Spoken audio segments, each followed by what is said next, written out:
사도행전 2장 42절 한 절 말씀입니다. 네, 한 절 말씀이기 때문에 우리 함께 합독 함께 읽도록 하겠습니다. 시작. 그들이 사도의 가르침을 받아 서로 교제하고 떡을 떼며 오로지 기도하기를 힘쓰니라. 아멘. 네, 있는 듯 없는 듯 여러분과 함께하는, 그래서 본의 아니게 주님을 닮은 김요셉 목사입니다. 네, 여러분의 스케줄과 저의 스케줄이 만나서 더욱 만날 시간이 없는 것 같아서 되게 아쉬운 마음이 많습니다. 이 시간밖에 없는 것 같아요.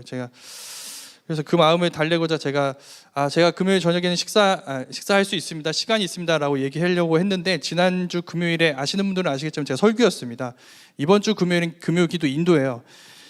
그래서 지금 이 시간밖에 없는 것 같다는 느낌이 들어서 굉장히 죄송한 마음이 많이 들고요. 주님께서 우리의 만날 날들을 허락해 주시기를 소망하며, 또 이 시간의 귀중함을, 소중함을 느끼게 해주시기를 소망하며 함께 말씀을 나누도록 하겠습니다.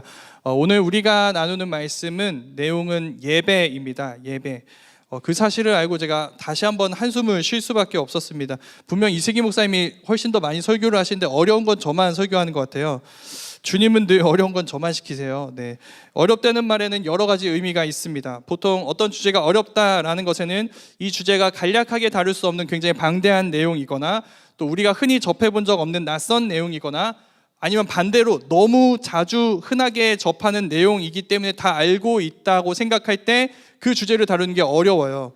오늘 내용은 이 세 가지 중에서 두 가지에 해당되는 내용입니다. 예배는 먼저 간략하게 다룰 수가 없어요. 당연히 오늘도 예배에 대한 모든 내용을 다 다룰 수는 없을 것입니다. 오늘은 예배의 중요성, 예배의 본질, 예배의 원리까지만 다룰 생각입니다. 예배의 중요성, 예배의 본질, 예배의 원리입니다. 먼저 예배의 중요성입니다. 여러분, 예배 중요한가요? 네, 중요하죠. 근데 그냥 중요하다라고 할 수 있는 건 아닙니다. 우리가 교회 안에서 하는 모든 모임들, 훈련들, 행사들 중에 예배와 관련이 없거나 그 목적이 예배로 향하지 않는 것은 하나도 없습니다. 그 모든 특별한 프로그램 중에 우리가 참여하지 않는 것들이 있을 수 있어요. 그런데 우리는 예배에는 참여하죠. 우리는 예배를 드립니다. 그만큼 예배는 교회를 설명하는 여러 수많은 내용들 중에 가장 본질적인 내용입니다. 우리가 교회에 대해서 여러 가지 정의들을 살펴봤어요. 하나님과의 관계에서 크게 세 가지였죠. 하나님의 백성, 그리스도의 몸, 성령의 전이었습니다. 이런 교회의 사명을 또 세 가지로 이야기할 수 있어요. 첫 번째, 교회는 세 가지 방식으로 하나님을 섬기는데, 첫 번째는 예배를 통해 하나님을 섬깁니다. 두 번째는 양육을 통해 성도들을 섬겨요. 세 번째는 선교를 통해 세계를 섬기게 됩니다. 이 세 가지 중에 핵심은 무엇일까요? 예배입니다. 예배에는 앞에서 말했던 그 나머지 두 가지 이야기 뭐였죠? 양육과 선교였죠. 이 양육과 선교까지도 포함되는 내용이 다 담겨 있는 거예요. 우린 여기 앉아서 예배를 드림으로 양육을 받고 있는 거예요. 하나님이 어떤 분이신지 배우고 있어요. 그리스도의 삶이 어때야 되는지 배우고 있는 것이죠. 그리고 심지어 우리는 이 자리에 있어서 이 세상을 향해 메시지를 던지고 있습니다. 우리는 지금 세상과는 전혀 다른 시간표를 지금 지나고 있죠. 우리의 일상을 멈추고 함께 모여 예배드리고 있습니다. 왜냐하면 그들이 살아가는 일상보다 좀 중요한 것이 지금 이 자리에 있기 때문이죠. 메시지를 던지는 중이에요. 이런 내용들 뿐만이 아니라 우리는 사실 예배의 중요성을 코로나라는 특별한 기간을 지나면서 경험해 봤습니다. 온라인으로 예배가 많이 진행이 되어서 본의 아니게 우리는 여러 다른 교회들이 어떻게 예배를 드리는지도 한번 본 적이 있을 거예요. 여러 가지 저마다의 모습으로 기독교 컨텐츠 만든 거 많이 봤잖아요. 그렇죠? 정말 보면 창의적인 컨텐츠도 되게 많이 있었습니다. 그리고 그런 컨텐츠를 볼 때 우리는 생각하죠. 시대가 달라졌으니까 이런 것도 만드는구나. 이런 것도 이제 만들게 되는구나. 사역의 성격에 따라서 다양한 팀이 존재해요. 우리는 찬양 사역에 집중한다. 우리는 찬양 사역팀이다. 또 미디어 사역에 힘쓴다고 이야기하는 팀도 있고, 사역의 대상에 따라서 우리는 어린이 사역에 힘쓴다, 우리는 청소년 사역에 힘쓴다 라고 말하는 팀들이 있습니다. 근데 제가 조금 엄밀히 말한다면 이런 사역이 청소년 사역, 미디어 사역, 이런 사역이 그들의 정체성의 전부라고 한다면 그 그룹들은 사역 팀일 수는 있지만 교회일 수는 없어요. 사역이 있더라도 예배가 없다면 교회가 아니기 때문이죠. 근거가 있습니다. 우리 세례 받을 때 배우는 세례 문답 교육이 있거든요. 그때 교회를 교회 되게 하는 표지가 있어요. 3가지인데 뭐냐면 말씀, 성례, 권징입니다. 말씀, 성례, 권징이 있어야 교회예요. 이 3가지가 언제 이루어질까요? 예배 시간에 이루어집니다. 예배 시간에 우리 지금처럼 말씀 듣고 있죠. 그리고 성찬식과 세례식이 예배 중에 이루어지게 됩니다.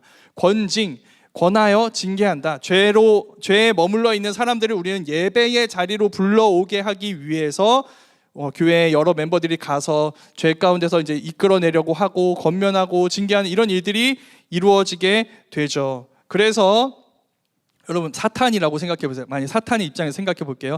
사탄이 우리를 공격하기 가장 쉬운 방법은 뭘까요? 이 예배를 무너뜨리는 일이에요. 이 예배를 가볍게 여기도록 만드는 일입니다. 그리고 이건 정말 교묘하게 이루어지는 일이기도 해요. 정말 옳은 말처럼 보여요. 맞는 말인 것 같아요. 그런데 그런 옳은 말, 좋아 보이는 말, 맞는 말을 통해서 예배를 공격할 때가 있는 것이죠. 예를 들어 볼게요. 여러분, 썬데이 크리스찬이라는 말 다 들어봤죠? 썬데이 크리스찬 안 들어본 사람 없죠? 주일에만 그리스도인으로 사는 사람을 디스하는 말이에요. 그런 디스들 중에는 이런 이야기가 있습니다. 야, 주일만 주의 날이냐? 모든 날이 주의 날이어야 한다. 비슷한 논리로 이런 얘기가 있습니다. 야, 예배당에서만 예배드리냐? 삶에서도 우리는 예배를 드려야 한다. 어떻게 생각하시나요? 답하기 어렵죠. 왜냐하면 나도 자주 썼는데 많이 들어봤고 맞는 말 같은데 지금 이 타이밍에 이 얘기가 나온다는 건 무슨 말이에요? 이 얘기가 뭔가 틀린 점이 있다는 얘기죠.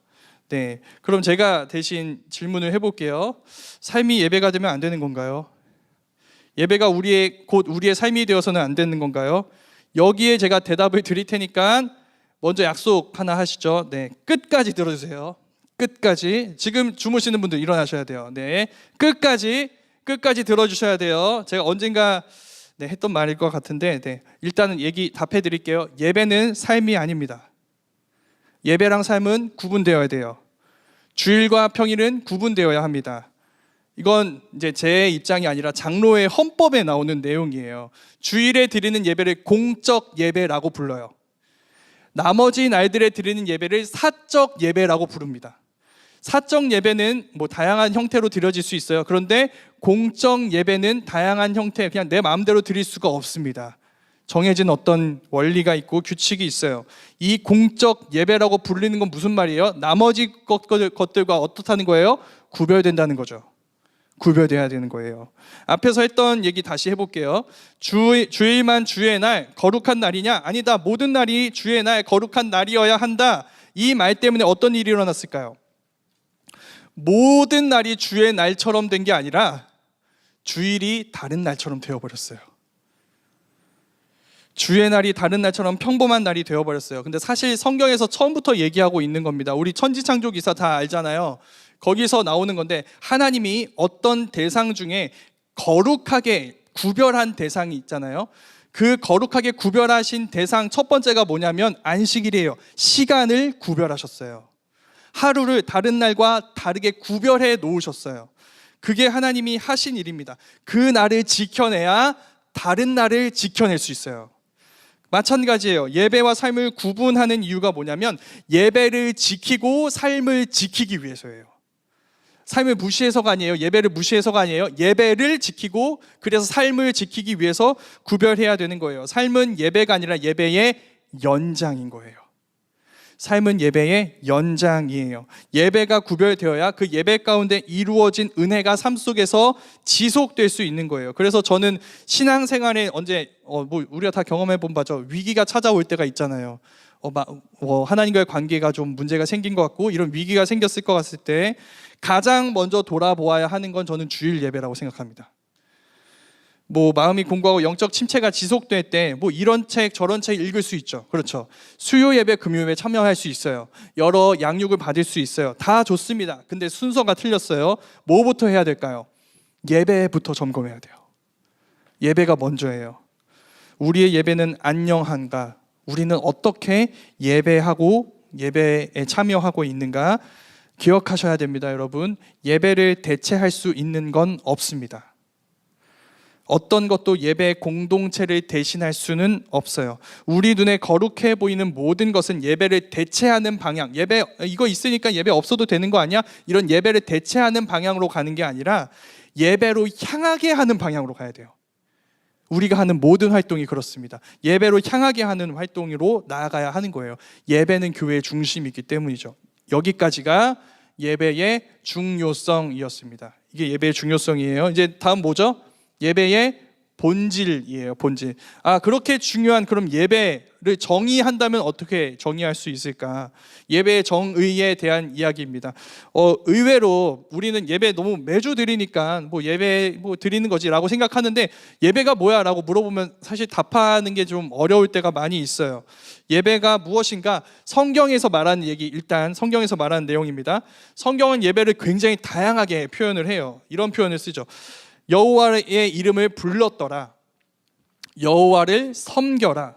할렐루야. 무슨 뜻이죠? 너희는 하나님을 여호와를 찬양하라라는 뜻이죠. 이런 거. 영어로 말하면 하나님을 향한 월십 서비스예요. 월십 서비스. 이 모든 것을 종합한다면 예배는 이렇게 정의할 수 있어요. 예배는 하나님께 예를 다하며 절하는 행위라고 이렇게 정의할 수 있어요.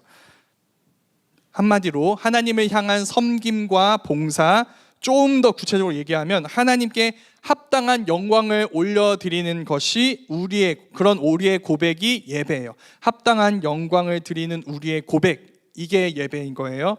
여기에서 제가 방금 말했던 것처럼 예배를 어떻게 얘기하냐면 예배를 드린다고 표현하죠. 그렇죠. 예배를 드린다, 예배 가운데로 나아간다, 이렇게 이야기를 하는데 그보다 먼저 우리가 알아야 되는 건 뭐냐면 우리가 뭘 드리고 이렇게 나아가고 하는 이 모든 행위를 가능하게 하는 하나님의 행위가 있었다는 거예요.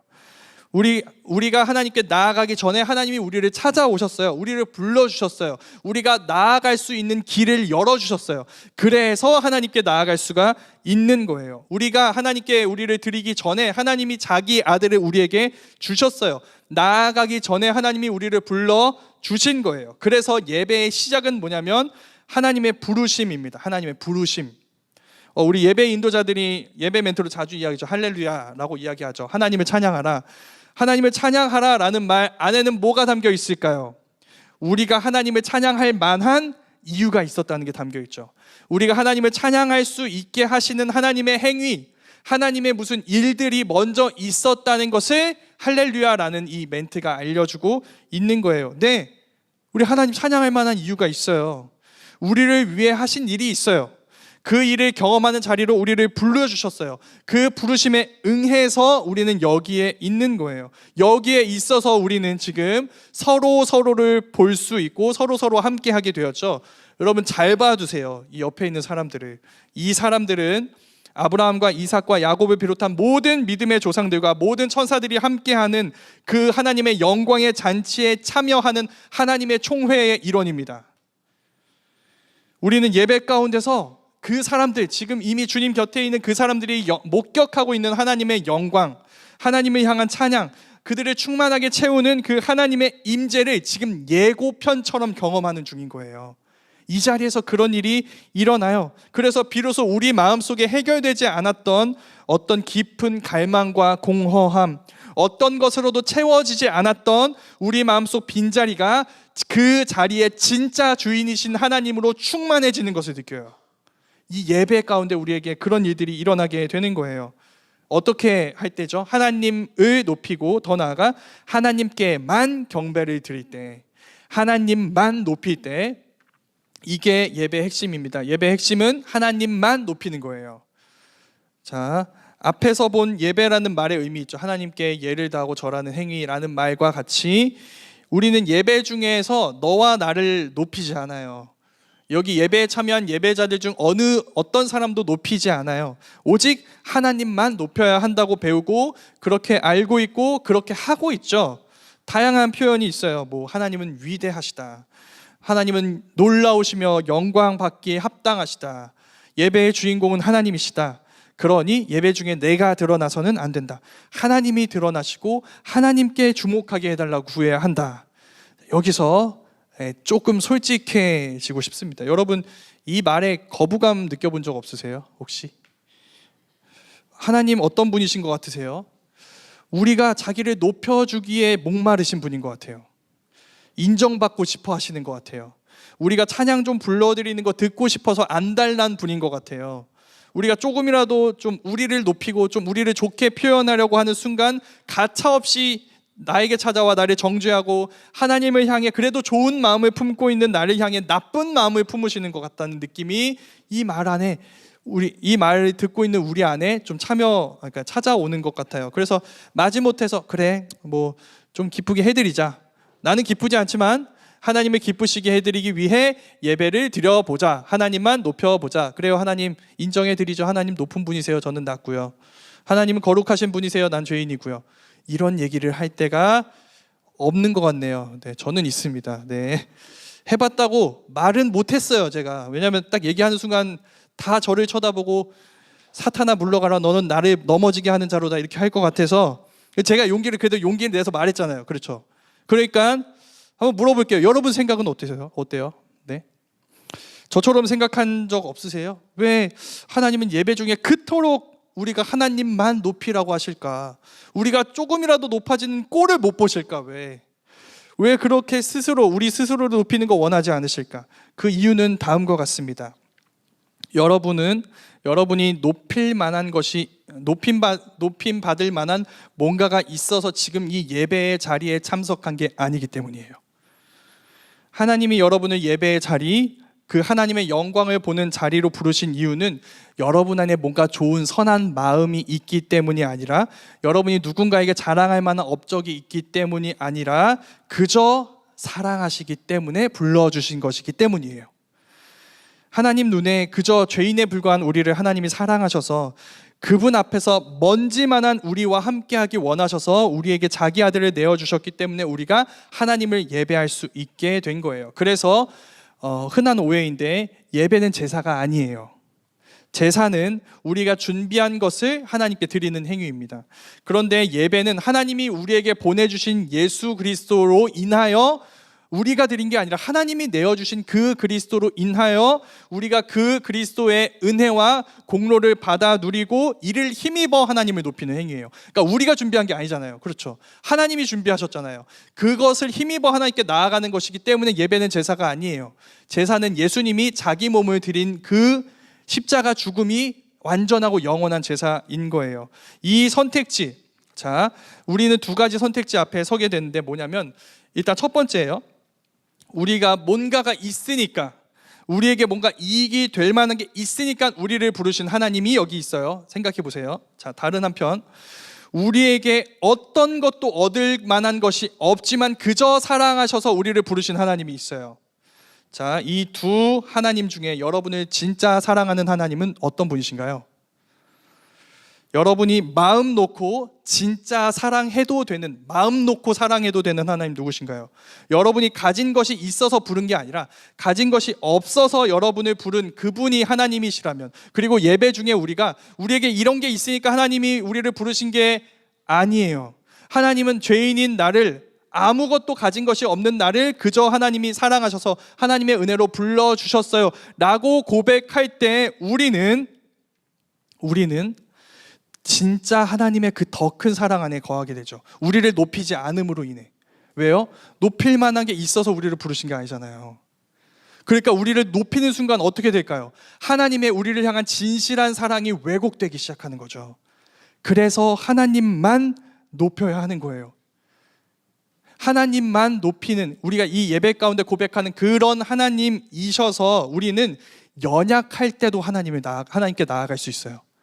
우리가 죄 가운데 있다고 느껴서 우리 스스로 보기에도 너무 한심한 그 상황에서도 하나님께 나아갈 수 있어요. 그걸 우리는 예배 가운데서 하나님만 높이는 모습으로 고백하는 거예요. 그래서 어거스틴이라는 신학자가 이렇게 얘기를 했습니다. 하나님, 나는 나의 행복을 위하여 당신을 예배합니다. 어떻게 들리세요? 나의 행복을 위하여 당신을 예배합니다. 당신만을 예배할 때 나는 행복해집니다. 이제 이 말이 좀 이해가 되죠. 우리가 하나님만 예배한다는 이 고백 안에는 뭐가 담겨 있냐면, 우리의 어떠함에도 불구하고 하나님은 변함없이 우리를 사랑하신다는 의미가 담겨 있죠. 어떠한 삶의 순간에도 하나님을 찬양하고 예배할 수 있다는, 하나님께 나아갈 수 있다는 의미가 여기에 담겨 있는 거예요. 그래서 우리는 하나님만 높일 때 행복해진 사람들인 거죠. 그리고 이건 우리가 가진 소식, 좋은 소식, 복음과도 관련 있는 일이기도 합니다. 성경에서 여러분, 빛나는 하나님의 영광, 그러니까 하나님이 어떤 분이신지가 가장 밝게, 가장 환하게 드러났던 순간은 언제일까요? 언제 하나님이 어떤 분이신지가 가장 밝게 드러났을까요? 인류 역사상 가장 어두웠던 순간인 십자가 사건 때예요. 그때 하나님이 어떤 분이신지가 가장 밝게 드러났어요. 하나님이 자기 아들로부터 고개를 돌리세요. 그분의 빛을 다 거두셨던 그 순간에 우리는 무엇을 알게 될까요? 아, 하나님은 우리가 죄인임에도 불구하고, 아직 죄인 되었을 때 그 죄인들을 구원하시기 위해 자기 아들을 흑암 가운데 두신 하나님이구나. 우리가 죄인이었던 그 순간에도 하나님은 변함없이 우리를 사랑하시는구나. 그 어두운 날 그게 드러났던 거예요. 그래서 그 복음을 믿을 때 우리는 우리의 어둠을 고백하며, 그런 어둠 가운데 있는 우리에게 빛을 비춰주시는 하나님을 온전히 높이는, 어둠 가운데 있는 우리에게 빛을 비춰주시는 하나님을 온전히 높이고 고백하는 예배를 드릴 수 있게 되는 거예요. 이게 예배의 본질입니다.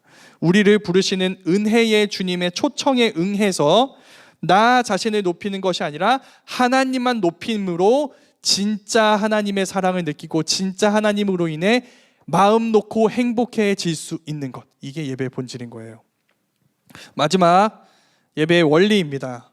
예배의 원리는 이제 되게 실제적인 이야기를 해볼 거예요.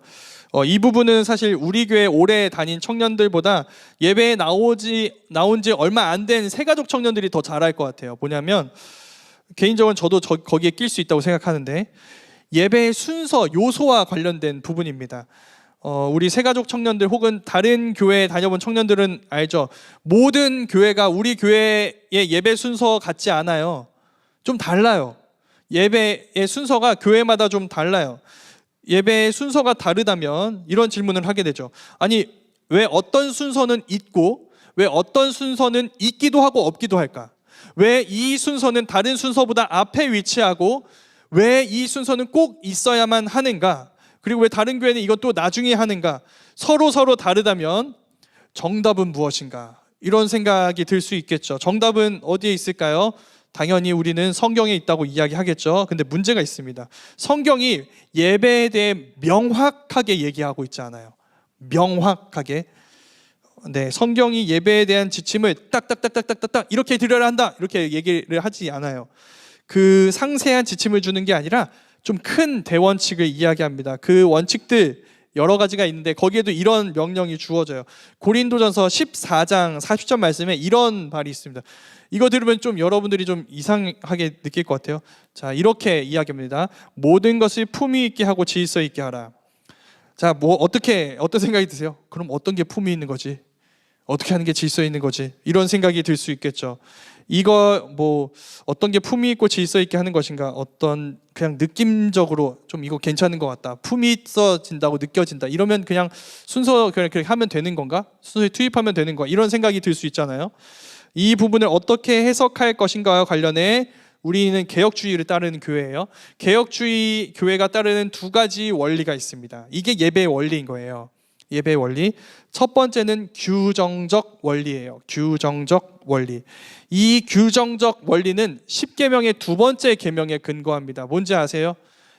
네, 어떤 것으로도 나의 형상을 만들지 말라는 계명이에요. 이 계명은 그냥 우상을 만들지 말라는 계명이 아니에요. 어떤 계명이냐면 하나님을 우리 생각대로 만들지 말라는 거예요. 무슨 말인지 알겠어요? 다른 신을 만든다는 게 아니에요. 하나님을 만들 거예요. 하나님의 형상을 만들 거예요. 그러지 말라는 거예요. 너희의 방법과 생각대로 하나님을 예배하지 말라는 것이죠. 이 명령은 이런 뜻입니다. 우리가 하나님을 사랑할 수 있죠. 우리가 하나님을 뜨겁게 예배하고 싶을 수 있어요. 그런데 그런 마음만 있다고 다 끝난 게 아니에요. 하나님은 우리의 마음만이 아니라 방법에도 관심이 있으신 거예요. 그리고 우리의 마음은 얼마든지 하나님을 왜곡할 수 있고 하나님을 하나님 아닌 것으로 만들 수 있어요. 그래서 더욱 말씀에 근거해서, 얘기해 준 건 없지만 말씀에 근거해서 예배 순서 하나하나를 생각해야 됩니다. 그리고 그 말씀에 어떤 틀이 있으면 이 형식 안에서 우리는 자유하게 예배할 수 있는 거예요. 자, 이게 규정적 원리. 말씀하신 데까지 나아간다. 말씀하시는 것으로 예배한다. 이게 규정적 원리예요. 두 번째는 대화의 원리입니다. 대화의 원리. 예배는 하나님과 그의 백성 사이의 교제와 대화예요. 그래서 하나님의 말씀이 있고요. 그에 대한 대답으로 이렇게 예배가 이루어지게 되는 거예요. 누가복음 마지막 장면에 이런 모습이 나오는데 예수님이 승천하시는 장면이에요. 누가복음 24장 50절에서 53절 내용인데 제가 잘 읽어볼게요. 잘 들어보세요. 예수께서 그들을 데리고 베다니 앞까지 나아가사 손을 들어 그들에게 축복하시더니 축복하실 때에 그들을 떠나 하늘로 올려지시니 그들이 그에게 경배하고 큰 기쁨으로 예루살렘에 돌아가 늘 성전에서 하나님을 찬송하니라. 아멘. 예수님이 제자들을 축복하셨어요. 그리고 하늘로 올라가셨죠. 자, 축복하셨어요. 이에 제자들이 예수님을 경배하고 성전으로 돌아와 하나님을 찬송합니다. 자, 50절에 마지막 단어가 뭐냐면 예수님이 축복하셨다는 거예요. 그 맨 마지막 절은 뭐냐면 찬송했다는 거예요. 이 축복하셨다는 것과 찬송했다는 말이 같은 단어입니다. 하나님이 우리에게 복을 주세요. 우리는 그 복으로 하나님을 높여. 이 복을 주신 분이 하나님입니다. 대화가 이루어지고 있죠. 이게 예배의 원리라는 거예요. 이 원리는 실제로 이렇게 예배에 반영이 됩니다. 실제로 이 원리가 우리가 지금 드리는 예배 순서에 이런 것들이 있어요. 먼저 위에서 하나님이 우리에게 내려주시는, 그러니까 화살표로 하면 아래 화살표예요. 아래 화살표에 해당되는 내용들이 이런 게 있습니다. 예배의 초청, 그리고 언약의 10가지 말씀인데 이거 10계명이에요. 그러니까 예배 중에 우리는 이제 주일 오전 예배 보면 회개와 사죄의 기도 시간이 있죠. 그거 하기 전에 원래 이 10개의 말씀을 이야기하기도 해요. 왜냐하면 말씀 앞에 서야 내 죄를 깨달을 수 있잖아요. 그래서 하나님이 우리에게 주신 말씀 앞에 서서 그분의 위에서 내려주시는 말씀을 듣고 우리가 회개와 사죄의 기도로 나아가는 거예요. 네, 이런 의미가 있어요. 그러니까 예배에 초청했고 10계명 얘기했어요. 그리고 사죄의 선언이 있어요. 회개한 자들에 대한 하나님의 사죄의 선언이 있고 성찬식, 설교, 또 이제 축도, 이게 위에서 아래로 내려오는 이야기예요. 하나님이 우리에게 내려주시는 것. 그러면 여러분, 아래에서 위로 올라가는 건 뭐가 있을까요? 대표적인 건 이제 신앙 고백이 있겠죠. 그렇죠. 하나님이 우리에게 주신 말씀을 듣고 우리가 그렇게 하나님을 고백하는 거, 아래에서 이제 위로 올라가는 거예요. 그리고 우리의 죄를 고백하는 기도가 있죠. 그리고 기도가 있고 찬송, 봉헌이 있습니다. 자, 이 요소들이 다 성경에 나오는 이야기들이에요. 우리가 말했죠. 말씀하신 데까지 나아간다. 이런 것들이 성경에 나와요. 이런 것들이 왔다 갔다 하면서 대화가 계속 이루어지는 거예요. 예배 중에. 하나님이 내려주신 것이 있고 우리는 거기에 대해 반응하고 하나님이 주신 말씀에 대해 우리도 반응하는 이런 대화의 형식으로 예배가 진행되는 거예요. 그럼 우리 이제 앞에서 이야기했던 질문에 대해 답할 수가 있습니다. 교회마다 예배가 왜 다른가? 정답은 무엇인가? 이 두 가지 원리, 말씀하신 데까지 나아간다, 규정적 원리, 하나님과 우리와의 대화다, 대화의 원리 안에서 하나님이 말씀해 주신 이런 여러 예배의 순서들을 자유롭게 회중에 따라서 정할 수 있습니다. 무슨 말인지 알겠죠? 그러니까 이 두 가지 원리가 있으면 이 두 가지 원리 안에서 예배 드리는 청중에 맞게 예배 순서를 진행하게 된다면 그 모든 예배는 합당한 예배인 거예요. 자, 이 예배의 모본이 되는 초대교회 예배가 오늘 우리가 읽은 말씀인데, 여기 오늘 우리가 한 절 말씀 읽었어요. 이게 예배를 한마디로 요약해 줄 수 있는 말씀이에요. 오늘 말씀인 사도행전 2장 42절 말씀을 다시 한번 제가 읽어보겠습니다. 그들이 사도들의 가르침을 받아 서로 교제하고 떡을 떼며 오로지 기도하기를 힘쓰니라. 여기서 자, 사도들의 가르침은 설교예요. 어디서 어디인가요? 위에서 아래죠. 그렇죠. 설교 위에서 아래예요. 가르침대로 교제하는 거, 하나님이 주신 말씀의 근거에 교제하는 거예요. 하나님에 대한 반응이죠. 뭐예요? 아래에서 위로 올라가죠. 네. 그 다음은 뭐예요? 떡을 떼면데, 떡을 뗀다는 건 그냥 단순히 식사가 아닙니다. 신약 성경에서 떡을 뗀다는 건 성찬을 의미해요. 성찬식이에요. 성찬식은 예수님이 우리에게 주신 거예요. 뭐예요? 위에서 아래로 내려오는 거죠. 그 다음이 뭐예요? 기도예요. 기도는 어떻게 해요? 아래에서 위로 올라가죠. 지금 계속 대화가 이루어지고 있죠. 이 대화가 이루어지고 있는 것이 바로 이런 요소인 거예요. 그래서 이런 대화의 원리가 지금 여기에서도 반영이 되고 있는 거예요. 이 모든 것으로 우리가 오늘 이 말씀에서 보는 예배를 한 문장으로 표현한다면 이렇게 이야기할 수 있습니다. 예배는 하나님의 식탁에 참여하는 일이에요. 위에서 아래로 내려주신 것, 말씀과 성찬의 중심에 예수님이 계시죠. 예수님이 자기 몸을 생명의 떡으로 내어주셨다고 이야기하셨거든요. 그러니까 모든 말씀의 내용이신 예수님이 자기 자신의 생명의 떡으로 내어주신 게 성찬이에요. 자, 말씀과 성찬 모두 뭘 의미해요? 양식을 의미하잖아요. 우리가 먹고 우리를 살게 하는 양식을 의미하는 거예요. 그걸 하나님이 제공해 주셨어요.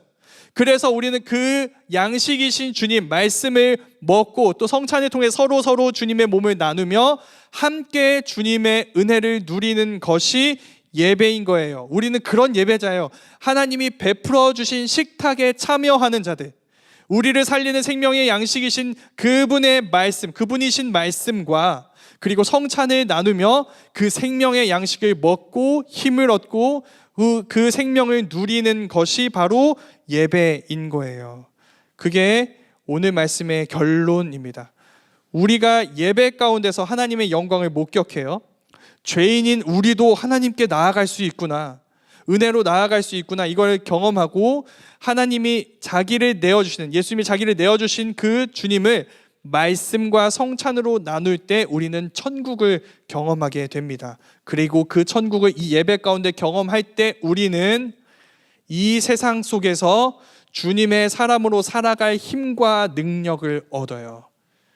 우리가 그런 예배자가 되었으면 좋겠습니다. 어떻게 그렇게 할 수 있을까요? 먼저는 우리의 비참함에 직면해야 해요. 우리의 모든 성공과 아름다운 것들이 있으니까 좀 살만하지, 이런 것들이 있으니까 하나님께 나아갈 수 있는 거야가 아니라는 사실을, 그걸 다 걷어내고 진짜 말씀 앞에 서서 죄인인 내 모습을 지켜볼 때 우리는 진짜 하나님만 높일 수 있어요. 아, 이런 나도 받아주시는구나, 이런 나에게도 은혜를 베푸시는구나. 그 은혜를 누릴 때 우리는 진짜 주님의 사람으로 살아갈 수 있는 거예요. 왜곡 없이 하나님의 사랑을 누리고 받고 경험해서 그 사랑으로 살아갈 힘을 얻는 것이죠. 살아갈 힘과 능력을 얻게 되는 거예요. 그러니 우리는 죄인임을 직면해 주님만 높이며 주님이 우리에게 내어주신 그 말씀을, 생명의 양식인 말씀과 성찬을 나누어 힘을 얻어 이 세상을 주님의 사람으로 살아갈 수 있는 것이죠. 그게 예배 가운데 이루어지는 일이에요. 그 예배가 우리 가운데 이루어졌으면 좋겠습니다. 그리고 우리 모두가 그런 예배자로 주님께로 나아갈 수 있었으면 좋겠어요.